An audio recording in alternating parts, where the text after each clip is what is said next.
सुवटा खाली रह गया, सुवटा कहते तोते को, पार पहुंचा नाही, ऐसे राम राम प्राणी कहे वो जम की नगरी जाही। जिसके अंदर कसक ने ऊपर तो मंत्र जाप करते हैं, कहते हैं वो सूट तोते की तरह रटला रहे हैं। सुवटा पढ़े सुभान गति, अंदर नहीं उचारे, कुंज कुरल अंडपोख हैं ये कोस सैंस हजारे। कुंज कुरल हरि हेत जप अलल पंख गैनारे, हृदय शुद्ध शरीर सर ये कच्छप दृष्टि निहार। कितना अच्छा ज्ञान दिया, कितना एक सटीक उदाहरण दिया परमात्मा ने, एग्जाम्पल दिया है कि सुवा पढ़े सुभान गति, स्वाभाविक पढ़ रहा है तोता तो, अंदर नहीं उचारे, और कुंज कुरल अंडपोख हैं ये कोस सहस हजार। इधर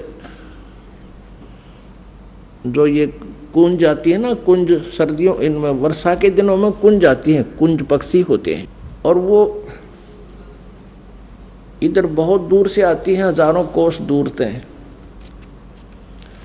कोई इटली साइड से कहता है, कोई कहीं से, जैसा भी हमने उदाहरण को समझना है।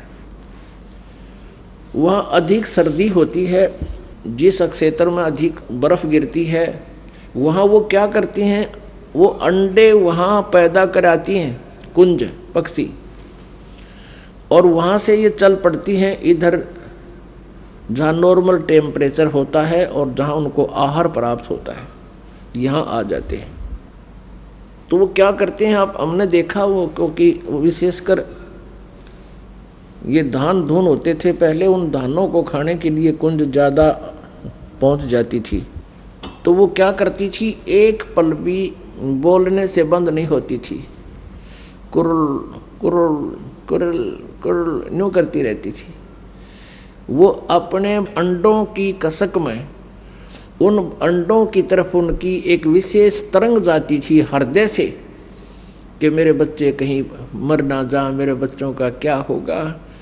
तो वहाँ से वो अपनी उस तरंग से, उस कसक से, उस कुरलाहट से, और वहाँ हजारों कोस दूर यानी 2-3 हजार किलोमीटर दूर बैठी भी उन अंडों को वो पोष रही थी, पोख रही थी। जैसे एक तो पक्षी अंडों के ऊपर बैठकर उनको पोषण करता है, जैसे ये कबूतर है, कौवे हैं, इस तरह के पक्षी, और वो वहाँ से अपने अंदर की तरंग से, कसक से, कुरलाहट से, किलबिलाहट से उन 1000 कोस दूर अंडों को पोषण पहुँचा रही है उस कसक से, और उनके अंडे वे फिर बच्चे बन जाते हैं। जब वो वापस जाती हैं अपने उस कसक की तरंग की सेटिंग तय, अपने अपने बच्चों के पास वो ऐटोमेटिकली मिल जाती हैं, वो भूल नहीं करती।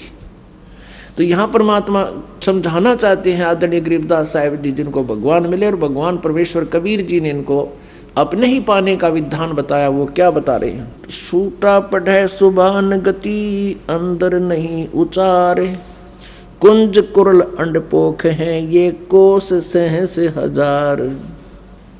अब क्या फार्मूला बताया है इसके अंदर, कुंज कुरल हरि हेत जप, अलल पंख गैनारे, हृदय शुद्ध शरीर सर कच्छप दृष्टि निहार। ऐसी संगति जो मिले तो साईं से भेंट, ऊपरली बर्बाद है ये जम मारेगा फेंट।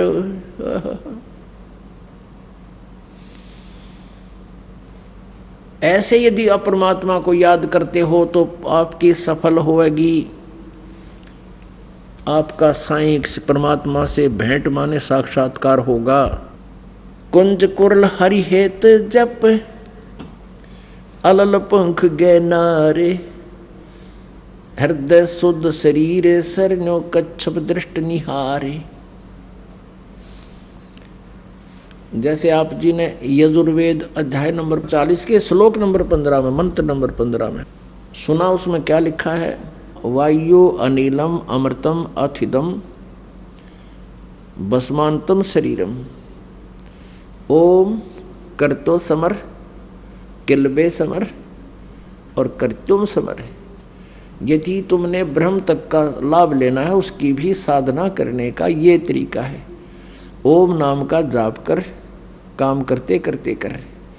और किलबे माने किलबिलाहट के साथ, विशेष कसक के साथ, जैसे कुंज पक्षी अपने बच्चों की एक पल भी याद नहीं भूलता और हृदय से याद करता है, कुरुल कुरुल, यानी विशेष किलबिलाहट से, विशेष कसक के साथ। किलबे माने ऐसे ढंग से जाप कर जैसे कुंज पक्षी अपने बच्चों को, अंडों को याद करता है कुरलाहट से, अंदर की कसक से, उसको किलबे बोलते हैं।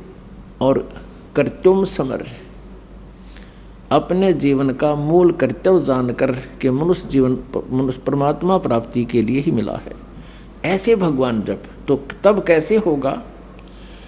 ऐसी संगति जय मिले तो साईं से भेंटे, ऊपरली बर्बाद है जब मारेगा फेंटे। ऐसे जब तुम साधना करोगे इसी कसक के साथ, तो परमात्मा का साक्षात्कार होगा।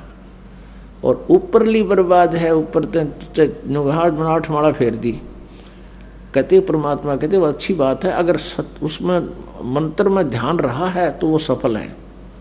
नहीं तो परमात्मा कहते हैं जीव या तो मुख में परे फिरे और माला फिरे कर्मा ही, कर्मा ने हाथ में, और मनुआ तो चौ दिस फिरे, ये तो सिमरना ही।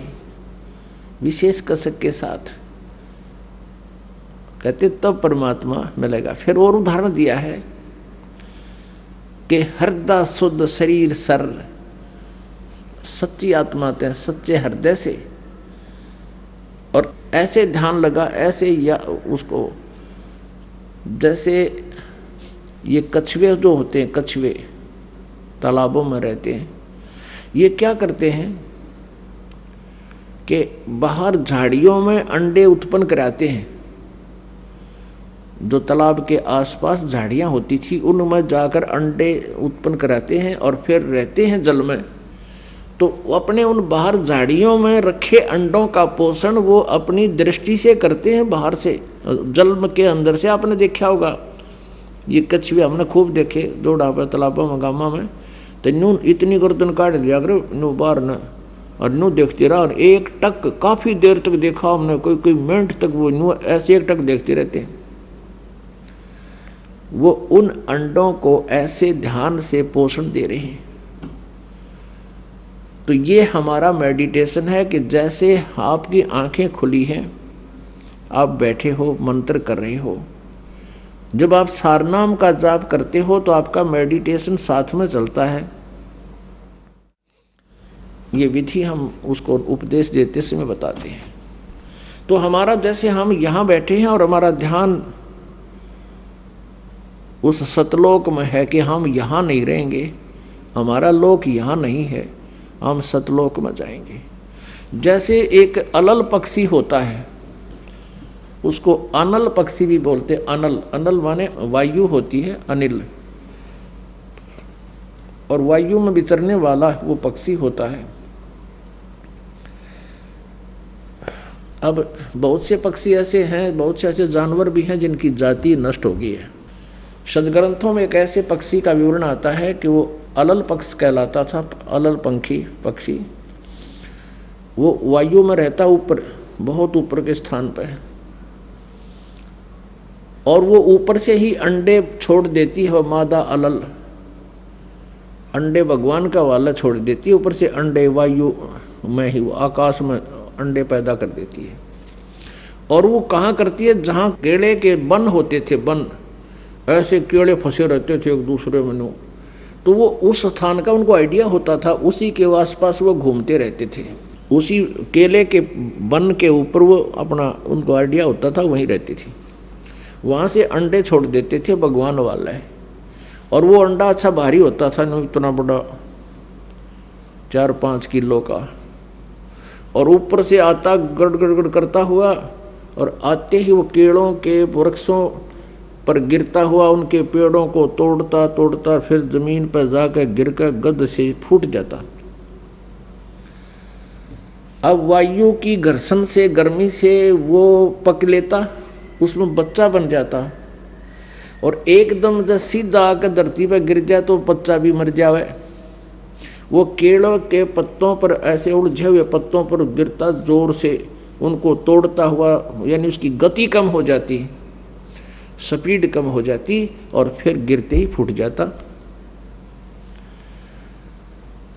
फिर वो पक्षी, छोटा बच्चा, वहाँ के अन्य पक्षियों में रहता है, उनके साथ मित्रता रखता है और खाता पीता भी है। लेकिन उसके हृदय से इस बात की भूल नहीं गिरती, ये भूल नहीं पड़ती कि मेरा ये ठिकाना नहीं है। उसको हरदम याद रहता है कि ये मेरा स्थान नहीं है, ये मेरा परिवार नहीं है, मेरा परिवार ऊपर है। परमात्मा की दी हुई इसमें एक ऐसा गुण होता है, तो वो पल पल उस माता पिता के लोक में जाने का वो प्रयत्न करता है, उड़ना सीखता है। जब वो खूब उड़ना सीख लेता है तो उसका वहाँ के मित्रों में कोई मेल नहीं रहता, वहाँ के पक्षियों में उसका कोई लिंक नहीं रहता, लेकिन जब तक रहता तब तक उनसे खूब प्यार से रहता है। तो चलते समय वो क्या करता है, जब खूब उड़कर देख लेता ऊपर तक, तो इतना भारी पक्षी बताया है कि चलते समय वो 5 हाथियों को उठा ले जाता था अपने पंजों में फंसा के। अपनी आत्मा देख, हमने इस बात पे नहीं जाना है कि ऐसा कैसे था और कैसे था, ये तो हमारी जो सोच है वह जीव वाली है, और हमने सिर्फ ज्ञान से लिंक रखना है। कहने का भाव ये है कि हम यहाँ आकर गिर गए, ये हमारा लोक नहीं है। अब परमात्मा को पाने के लिए हमने उस अलल पक्षी के अंडे बच्चे की तरह यह सुरती हटानी नहीं चाहिए कि मेरा परिवार वहाँ है, यहाँ नहीं है।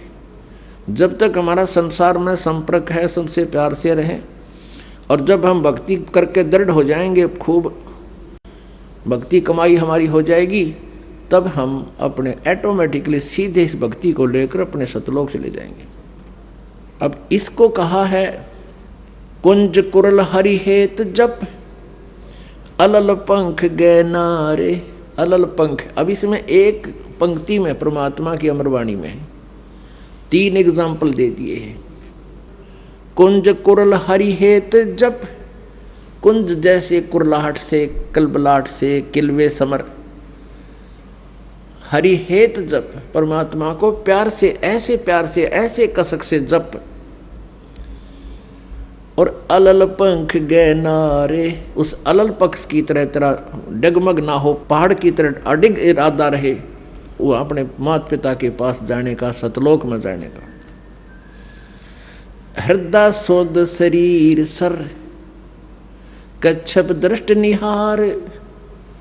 इस हृदय रूपी, शरीर रूपी सरोवर में शुद्ध हृदय से, और कच्छप दृष्ट निहार, जैसे कछुआ देखता रहता है, एक टक भी उसे दृष्टि नहीं हटाता, ऐसे ही आप जी का जो सूक्ष्म मेडिटेशन ध्यान है, हमारा सूक्ष्म ध्यान कैसा है, जो पति भरता पति से राती, आन पुरुष नहीं भावे, बस पी हर मैं सुरत प्रीतम में, ऐसे ध्यान लगावे।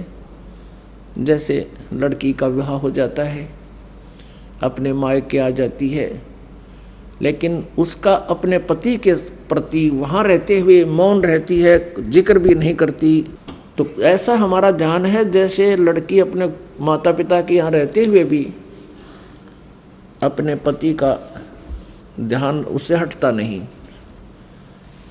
तो ऐसे ही कहते हैं जैसे कच्छप दृष्ट निहार, हम यहाँ रहते हुए भी सतलोक जाएंगे, हमारी वो कच्छप यानी कछुए जैसी नजर दृष्टि व सूक्ष्म दृष्टि सतलोक में जाने वाली ऐसे निरंतर बनी रहे, तो तब हम परमात्मा पाएंगे।